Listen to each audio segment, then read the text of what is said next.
জয়পুর নামের একটা গ্রামে মোহন নামের একটা ঠিকাদার থাকতো। সব সময় মোহন মজদুরদের কাজ দিত আর তাদের ঘর সংসার চালাতো।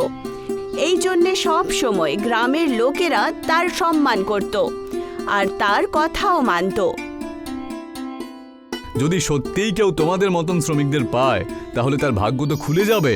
আরে 7 দিনের কাজকে তোমরা 12 দিনে করেছো, বুঝেছো? খুব বুদ্ধিমান তোমরা। মালিক, আমরা তো ভেবেছিলাম যে আপনি আমাদেরকে বকবেন, কিন্তু আপনি যে আমাদের প্রশংসা করছেন, কিভাবে সেটা? আরে বোকা, যতদিন কাজ করবে ততদিন বেশি পয়সা পাবে, বুঝেছো? তোমাদের সাথে সাথে তো আমিও রোজগার করছি, তাই না? এইভাবেই মোহন চালাকি করে লোকেদের ঠকতো আর এই ব্যাপারে কেউ কিছুই জানতে পারত না। কিছুদিন কেটে গেছিল। সরকারি রোডটা আমি গত বছরে তৈরি করেছিলাম, তার টাকার জন্য আমি আজ অবধি ঘুরিয়েই চলেছি। আরে আপনাদের কি কোনো লজ্জা টজ্জা হয় না নাকি? এই বেশি কথা বলো না তো। একবার ভেবে দেখো যে পয়সা দেওয়ার জন্য আমরা রাজি আছি তোমাকে, কিন্তু অন্যদের তো টাকা দিচ্ছেও না, বুঝেছো? তুমি নিজেকে ভাগ্যবান মনে করো এর জন্য। মালিক, আজ কিছু হলো, আপনি আমাদের টাকা কবে দেবেন? রানী, আমি আজকেও খালি হাতেই ফিরে এসেছি। উনি তো কথাই বলতে চাইছেন আর আমাদের পয়সা আবার ডুবে না যায়। হে ভগবান, আমি নিজের পরিবারকে কি করে খাওয়াবো? এই সব কিছু আপনার ছল কপটের কারণে হচ্ছে। যদি আপনি সবার সাথে ভালো করে কাজ করতেন তাহলে আজ এরকম ঘটনা হতোই না। হ্যাঁ, বড় বড় মালিককে কথা শোনাচ্ছে। যখন টাকা পাচ্ছিলে তখন তো মালিকের সাথে ভালোই ব্যবহার করতে, আর এখন পালিয়ে যাচ্ছ কেন? না গোপাল, কাউকে কোনো কথা বলার দরকার নেই তোমার। তুমি শুধু আমার সঙ্গে চলো। কিন্তু মালিক, আমি যখন বলেছি শুধু আমার সাথে চলো। মোহন নিজের মজদুর গোপালকে নিয়ে নিজের বাড়িতে চলে যায় আর ওকে বলতে লাগেন, যখন আমি ছোট ছিলাম আমার বাবা আমার জন্য একটা রোড রোলার ছেড়ে দিয়েছিল, যাতে এটা আমি ব্যবহার করতে পারি কোনো কাজে। যদি আমার শ্রমিকদের আমি পয়সা না দিই তাহলে তাদের অভিশাপ আমার গায়ে লেগে যাবে, তাই না? তাহলে আপনি এখন কি ভাবছেন বলুন তো? কি করতে চাইছেন আপনি? আমার কাছে এখনও 2টো রোড রোলার আছে, সেগুলো বড় বড়।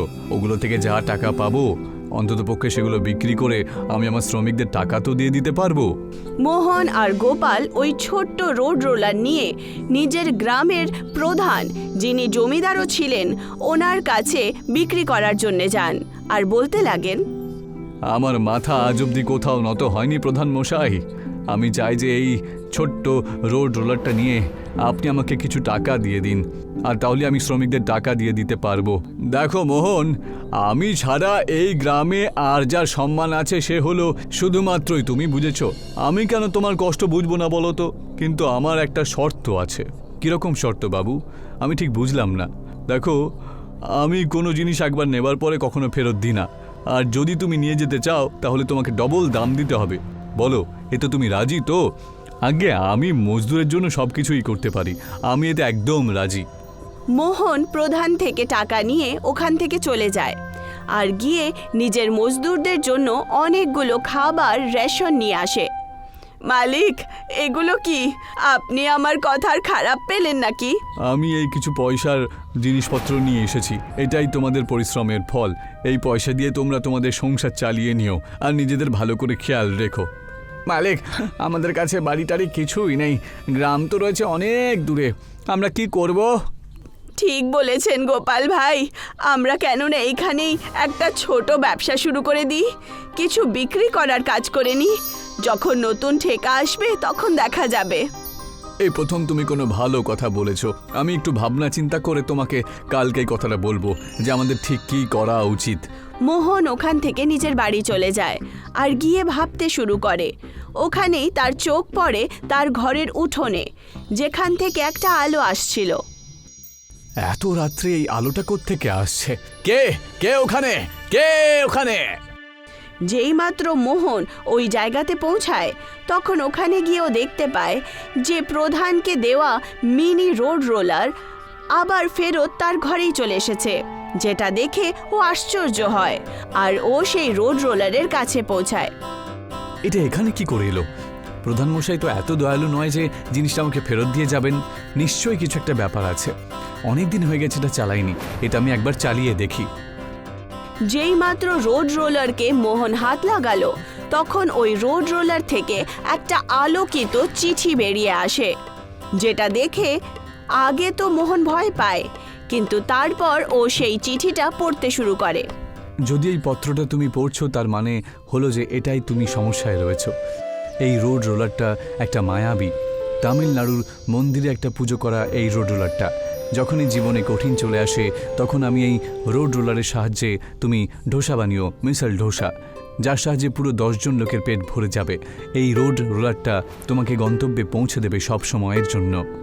মোহনের চিঠি পড়া মাত্রই রোড রোলার ওখান থেকে চলতে শুরু করে আর গিয়ে মোহনের বাড়ির পেছনে দাঁড়িয়ে পড়ে, যেখানে মোহন দেখতে পায় যে ওখানে একটা বড় প্লাস্টিকের ত্রিপাল মাটিতে পড়ে আছে আর পরিষ্কার পরিষ্কার রোড রোলার ওখানে ডোসা বানাচ্ছে।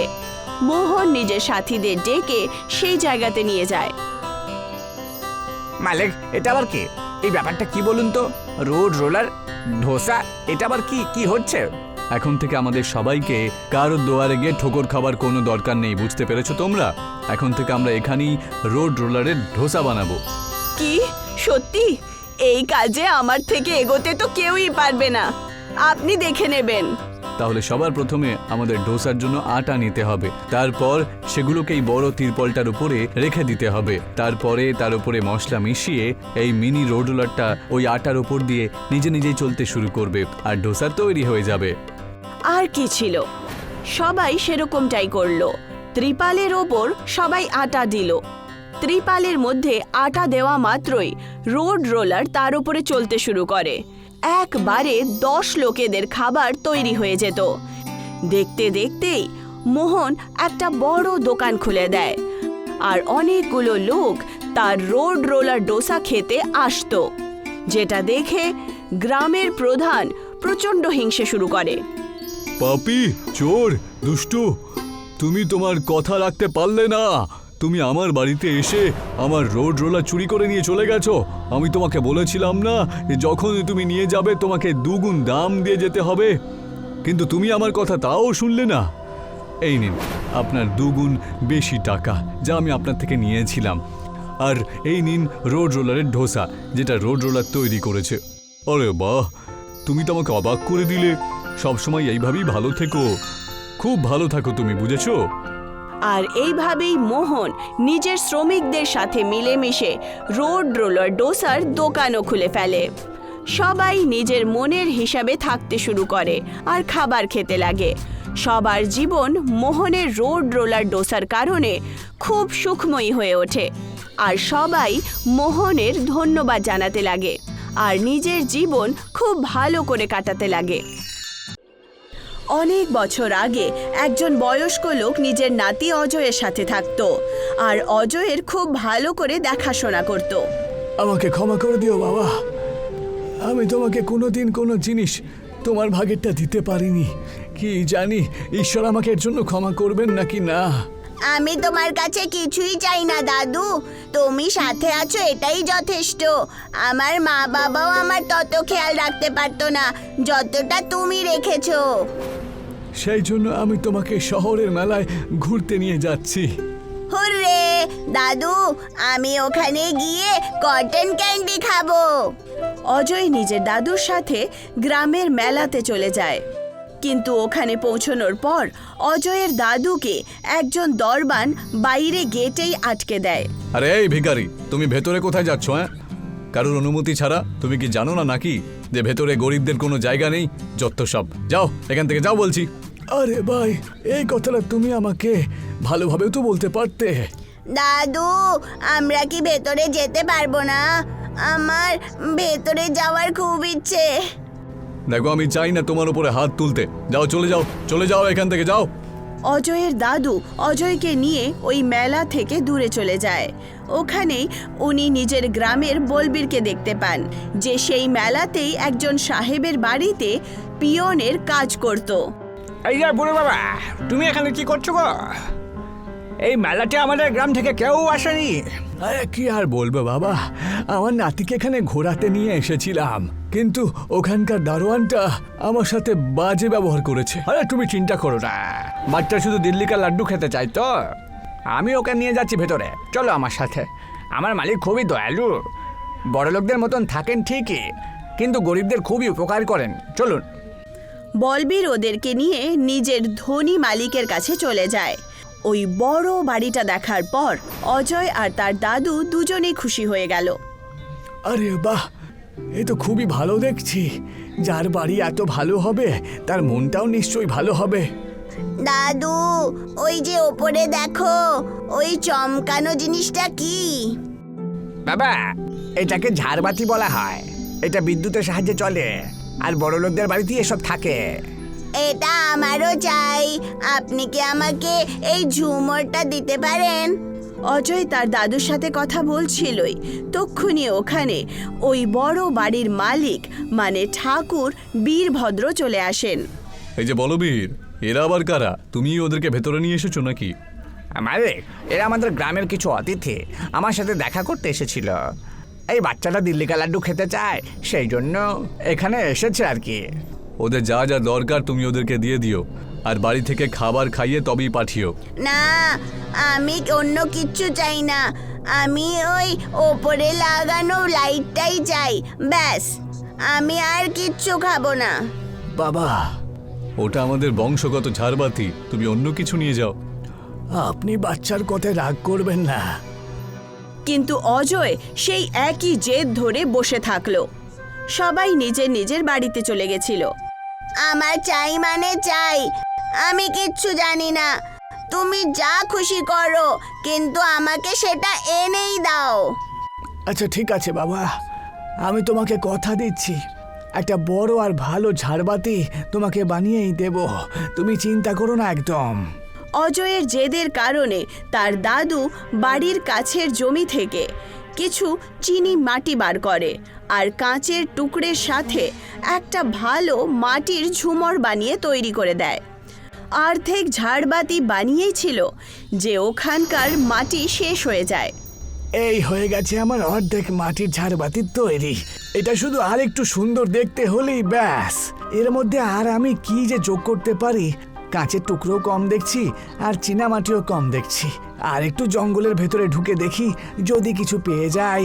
অজয়ের দাদু সেই জঙ্গলে হেঁটে হেঁটেই এগোতে শুরু করে দেন, আর ওখানে গিয়ে দেখতে পান যে ওনার ছোটবেলার বন্ধু, যে খুবই বয়স্ক আর উইক হয়ে গেছিল, ওখানে জঙ্গলের মাঝখানে বসে কাঁদছিল। সব সময় ঈশ্বর আমার সাথে এরকমই করেন। আমি চাই না, তা সত্ত্বেও আমাকে অসুবিধার মধ্যেই থাকতে হয়। যবে থেকে আমার বোধ হয়েছে তবে থেকেই আমি কষ্ট পাচ্ছি, কি জ্বালা। নরেন্দ্রকে কাঁদতে দেখে অজয়ের দাদু তার কাছে চলে যান আর বলতে লাগেন, নরেন্দ্র, তুমি এখানে? শেষবার তোমার সাথে দেখা হয়েছিল সেই সময়, তখন তো তুমি কত শক্তপোক্ত ছিলে, একাই 35টা পুড়িয়া খেয়ে ফেলতে। আর এখন তোমার একই অবস্থা, তোমায় খুব দুর্বল দেখে মনে হচ্ছে। আর কান্নাকাটি করছো কেন? তোমার সাথে দেখা হয়ে আমার খুবই ভালো লাগলো বন্ধু। কি আর বলি তোমাকে আমার অবস্থা। আমার বাজে কাজের অভিশাপ পেয়েছি আমি। লোকেদেরকে ঠকাতাম তো আমি, সেই জন্য আমি এই অভিশাপ পেয়েছি যে আমি যখনই কোনো মাটিকে ছোঁবো সেই মাটিটা তখন সঙ্গে সঙ্গে ইচ্ছা পূর্তি হবে। কিন্তু সেই মাটিকে আমি কোথাও দেখতেই পাচ্ছি না, এমন অভিশাপ লেগেছে আমার ওপর। আমার কাছে এই ঝাড়বাতিটা রয়েছে, এই ঝাড়বাতিটাকে তুমি একবার ছুঁয়ে দাও আর এটাকে ইচ্ছা পূর্তি তৈরি করে দাও। তুমি দেখতে পাবে না, ঠিক আছে, আমি তো দেখতে পাবো। এটা করলে আমাদের জীবনটা পাল্টে যাবে। কিন্তু 1 মিনিট দাঁড়াও, আমি এই ঝাড়বাতিটাকে আগে ভালো করে তৈরি করে নিই। তুমি একদম ঠিক কথাই বলেছো বন্ধু, আমি একদম এমনটাই করব। এতে আমাদের দুরবস্থা ভালো হবে, বুঝেছো? আর সেরকমটাই হলো। অজয়ের দাদু ঝাড়বাতি পুরোটা বানিয়ে দিল, আর ওনার বন্ধু নরেন্দ্র, উনি নিজের পেয়ে যাওয়া বরদানের ব্যবহার করলেন। যেইমাত্র নরেন্দ্র ওই মাটির ঝাড়বাতির ওপর হাত রাখলো, তার মধ্যে থেকে আলো চলে এলো আর মাটির ঝাড়বাতি চমকাতে শুরু করলো। কিন্তু নরেন্দ্র এখন সেই মাটির ঝাড়বাতিটা দেখতেই পাচ্ছিল না। এই না হলে কথা নরেন্দ্র, আমার নাতি এই মাটির ঝাড়বাতি দেখে আনন্দ পাবে। কিন্তু মনে রেখো, এই মাটিটাকে যে অন্যায়ভাবে ব্যবহার করবে সে সারা জীবনের মতন আমার মতন অভিশপ্ত হবে। আমরা এই ঝাড়বাতিটা শুধু ভালো কাজের জন্যই ব্যবহার করব, তুমি চিন্তা করো না। অজয়ের দাদু আর নরেন্দ্র অজয়কে মাটির ঝাড়বাতি দেখায়। অজয় মাটির ঝাড়বাতি দেখে একদম খুশি হয়ে ওঠে। বাহ দাদু, তুমি এত সুন্দর ঝাড়বাতি বানিয়েছো। আমি সবসময় তোমায় ভালোবাসবো। তোমার অনেক অনেক অনেক অনেক ধন্যবাদ। ধন্যবাদ জানাতে হলে এনাকে ধন্যবাদ জানাও। ইনি আমার বন্ধু, এনার সাহায্যেই তো এই ঝাড়বাতিটা পুরোপুরি তৈরি হয়েছে। বাবা, এটা কোনো সাধারণ ঝাড়বাতি নয়। তুমি এর সামনে তুমি যা বলবে এ তোমাকে সেটা এনে দেবে। কি সত্যি? তাহলে আমার আইসক্রিম খাওয়ার ইচ্ছে। ওটাকে আমাকে আইসক্রিম এনে দেবে? তুমি একবার বলেই দেখো না। তাহলে ঝাড়বাতি, তুমি আমায় আইসক্রিম দিয়ে দাও। ঝাড়বাতি চমকাতে শুরু করে আর তার থেকে অনেকগুলো আইসক্রিম বেরোতে শুরু করে। বাহ, এটা তো সত্যি। আমি এখন এর সঠিক ব্যবহার করব। অজয় আর তার দাদু ওই ইচ্ছা পূর্তি ঝাড়বাতির কাছে নিজের ইচ্ছে চাইতে শুরু করে। আজকে অনেক ঠান্ডা পড়েছে, সমস্ত গরিব অসহায় মানুষরা খুবই কষ্ট পাচ্ছে। ওদের সাহায্য করা উচিত আমার। হে ইচ্ছাধারী ঝাড়বাতি, গরিবদের জন্য গরম জামা কাপড় দাও তো। ওই মাটির ঝাড়বাতি অনেকগুলো কম্বল আর চাদর ওদেরকে নিজের চমৎকারী শক্তি দিয়ে দেয়। আস্তে আস্তে অজয় আর তার দাদু সমস্ত লোকেদের সাহায্য করতে লাগে। কিন্তু এই কথাটা ওই জমিদার হজম করতে পারে না। লোকেরা অজয় আর তার মাটির ঝাড়বাতির প্রশংসা শুরু করে। তখন জমিদার একটা প্ল্যান বানায়। ওই 2 পয়সার বুড়োটা আমাদের বাড়িতে ভিক্ষা চাইতে এসেছিল, আর আজকে ওর কাছে এত কিছু কি করে চলে এলো? আরে এই সব কিছু ওই মাটির ঝাড়বাতির কামাল। ওই ঝাড়বাতিটা চুরি করে নিয়ে আসো তো, তারপর দেখছি আমরা কি লাভ করতে পারি। জমিদার আর তার চাকর দুজনই চুরি চুরি অজয়ের বাড়িতে চলে যায় আর সেই জাদুই মাটির ঝাড়বাতিটা চুরি করে ফেলে। আর ঠাকুর সেই মাটির ঝাড়বাতি নিজের বাড়িতে লাগিয়ে দেয়। এখন এই ঝাড়বাতির সামনে আমি আমার ইচ্ছা প্রকট করব, তারপর দেখবো এর কামাল। হে ইচ্ছাধারী ঝাড়বাতি, আমাকে অনেক সোনা দিয়ে দাও, যাতে আমি দুনিয়ার সব থেকে বড় লোক মানুষ হয়ে যাই। ঝুমর খুব জোরে আলোকিত হয়ে ওঠে আর জমিদারের বাড়িতে রেখে দেওয়া সমস্ত দামি জিনিস যেরকম সোনা, হিরে, ঝাড়বাতি নিজের মধ্যে টেনে নেয়, যেটা দেখে জমিদার খুব চিন্তিত হয় আর কাঁদতে শুরু করে। এটা কি করে হয়ে গেল? এটা হঠাৎ কি করে কি হয়ে গেল? আমার বাড়ি শেষ হয়ে গেল, আমি শেষ হয়ে গেলাম, নিঃস্ব হয়ে গেলাম। হায় ঈশ্বর, এ কি করলে? জমিদারের বাড়িতে নিজের মাটির ঝাড়বাতি খুঁজতে খুঁজতে অজয়ের দাদু আর নরেন্দ্র চলে আসে। আমি আগে থেকেই জানতাম যে তুমি শুধু বাইরে থেকেই দয়ালু, ভেতরে তোমার পুরো কয়লা। আমি আমার ভুল বুঝতে পেরে গেছি, আমাকে ক্ষমা করে দাও, আমায় ক্ষমা করে দাও।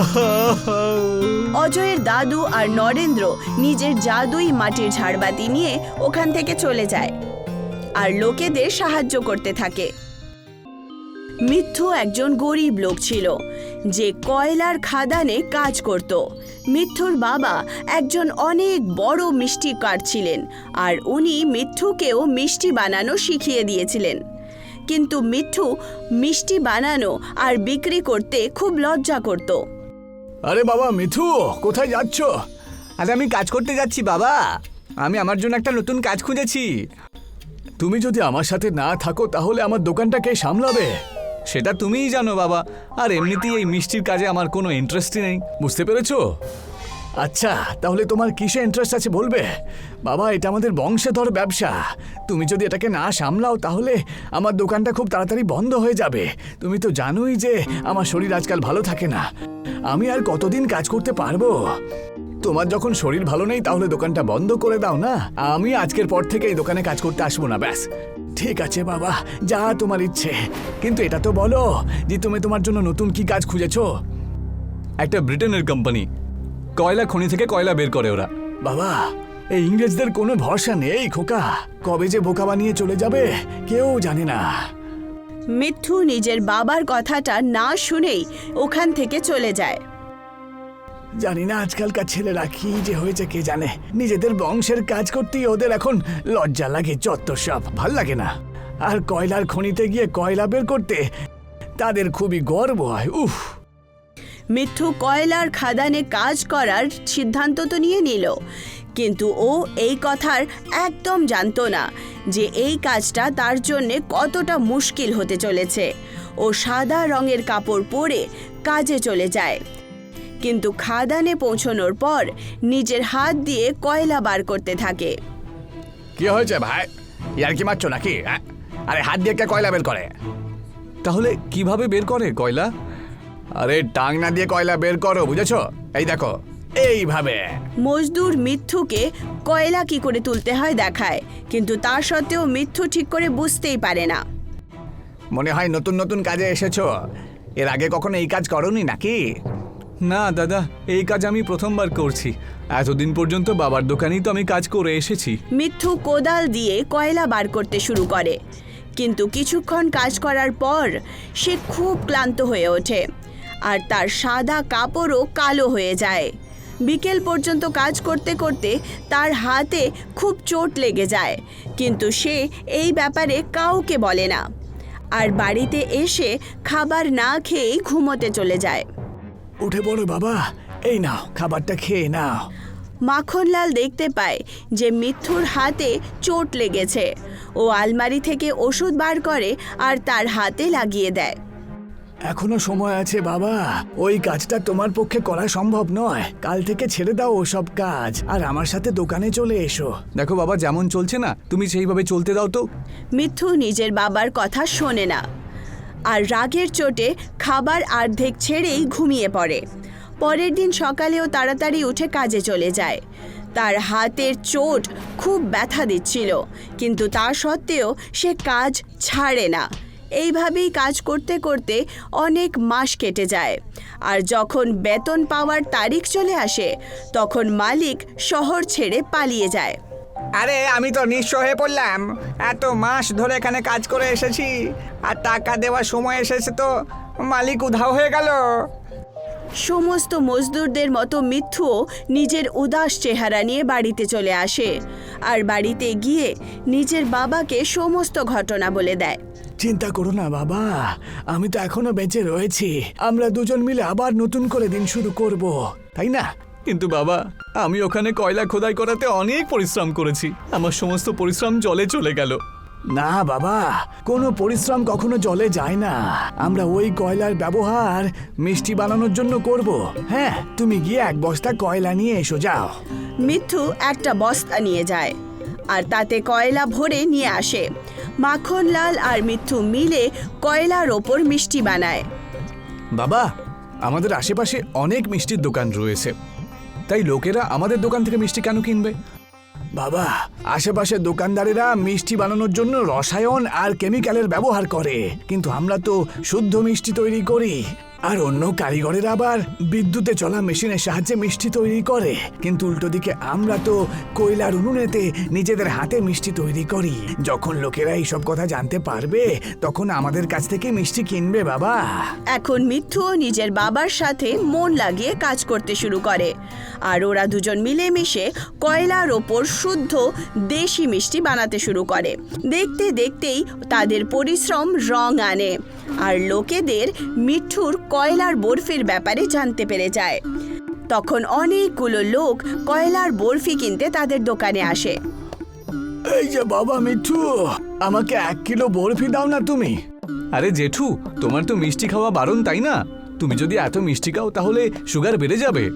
আমি এই প্রথমবার কোনো দোকানদারকে দেখলাম যে সত্যি কথা বলে নিজের জিনিস পর্যন্ত বিক্রি করতে রাজি হচ্ছে না। আরে জেঠু, আমি তো তোমার স্বাস্থ্যের কথা ভেবেই বলছিলাম। তার চিন্তা তুমি করো না। আমাকে ডাক্তারবাবু নিজেই বলেছেন যে যদি মিষ্টি খেতে ইচ্ছে করে তাহলে কয়লার উনুনে তৈরি বরফি তুমি খেতে পারো, তাহলে তাতে কোনো ক্ষতি হবে না, সেটা পুরোপুরি শুদ্ধ।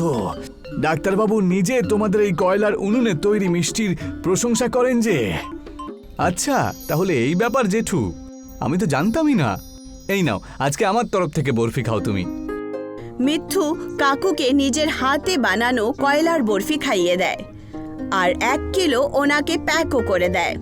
দেখতে দেখতেই পুরো শহরে মিথ্যুর কয়লার বরফির ডিমান্ড বাড়তে শুরু করে। আমাকে ক্ষমা করে দাও বাবা, এতদিন পর্যন্ত মিষ্টি তৈরি করতে আমার লজ্জা লাগতো, আর আজকে এই কাজের ফলেই আমার ভালো নাম হচ্ছে। কোনো ব্যাপার না বাবা, দেরি হয়েছে তো কি হয়েছে, তোমার চোখটা খুলে তো গেছে এখন। এবার মন দিয়ে তুমি তোমার কাজটা করো। আর একটা কথা সবসময় মনে রেখো যে গ্রাহকেরা ঈশ্বর হন, ওনাদেরকে তুমি যেন কখনো ঠকাবে না। আর নিজের মিষ্টির গুণ কখনো কমতে দিও না। আচ্ছা বাবা, আমি এমনটাই করব। সময়ের সাথে সাথে মিথ্যুর মিষ্টির বিজনেসও বাড়তে শুরু করে। আর এটা দেখে একটা ঈর্ষেখোর মিষ্টিওয়ালা কয়লা কোম্পানির মালিকের কাছে গিয়ে বলে দেয় যে মিথ্যু কয়লার খাদান থেকে কয়লা বার করে। কয়লা মালিক মিথ্যুর এগেইনস্ট পুলিশে কমপ্লেন্ট করে দেয়, কিন্তু মিথ্যু খুব বুদ্ধিমত্তার সাথে পুলিশ ইন্সপেক্টরকে সমস্ত কথা বলে। ইন্সপেক্টর বাবু, আমরা সবাই এনার জন্য মাসের পর মাস কাজ করে গেছি। যখন টাকা দেবার সময় আসে তখন এনারা উধাও হয়ে যায়। এনারা অনেক গরিব মজদুরদের টাকা খেয়ে নিয়েছে। আচ্ছা, তাহলে এই ব্যাপার, নিজে গরিবদের পয়সা লুট করে নাও আর তারপর ওদের ওপরই চুরির বদনাম দাও তোমরা। এক্ষুনি ওদের পয়সা ফিরিয়ে দাও, না হলে কিন্তু জেলের মধ্যে ভরে দেবো তোমাকে আমি। জেল যাওয়ার ভয়ে কয়লা কোম্পানির মালিক সমস্ত মজদুরদের বেতন দিয়ে দেয়, আর তাই সমস্ত মজদুররা মিথ্যুকে ধন্যবাদ জানায়। কোনো ব্যাপার না বন্ধুরা, এটা তোমার দায়িত্ব ছিল। আজকের পর থেকে তোমাদের কাউকে কয়লা খনিতে কাজ করতে হবে না, বুঝেছো? আজ থেকে তোমরা সবাই আমার মিষ্টির দোকানে কাজ করবে আর আমি তোমাদেরকে ভালোই পয়সা দেব। মিথ্যু সমস্ত মজদুরদের নিজের দোকানে কাজে রেখে নেয় আর সমস্ত লোকেরা মন লাগিয়ে কাজ করে। কিছু সময়ের মধ্যেই মিথ্যু পুরো শহরে কয়লা বরফিওয়ালার নামে ফেমাস হয়ে যায়।